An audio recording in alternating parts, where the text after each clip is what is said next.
तुमच्या समोर माझ्या बाबांचे काही कविता व्यक्त करणार आहे, ते तुम्ही शांत चित्ताने ऐकावी. आपल्याला जर ठेच लागली तर आपल्या तोंडातून एकच शब्द असतो, तो म्हणजे आई ग.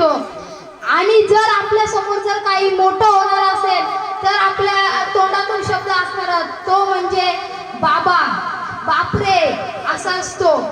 तर ती आता मी तुमच्या समोर ती एक कविता मी बोलून दाखवणार आहे. बाप स्वाभिमानी बाला, बाप स्वाभिमानी बाला, बाप कणखर कडा, त्याच्या काळजात सुद्धा लाजालूची संवेदना, त्याची पोळाची छाती, त्याचे हृदय गुलाब, त्याच्या घामाच्या थेंबाला हिऱ्या मोत्याचा रुबाब. बाप तलवार डाल, बाप पेटती मशाल, बाप जागतो म्हणून घर झोपते कुशाल.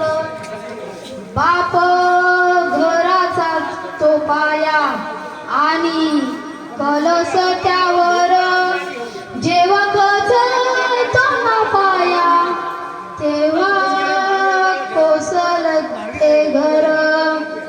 उलाढाली करतो हा बाप फक्त घरासाठी, शिव्या शाप या जगाचे बाप घेतो सारे माती.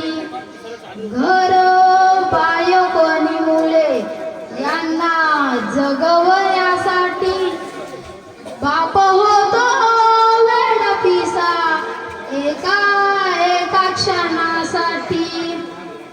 म्हणजे जणू बाप वळणची जणू वक्त, ज्याच्या पापामध्ये नाही कोणी वाटेकरी होत.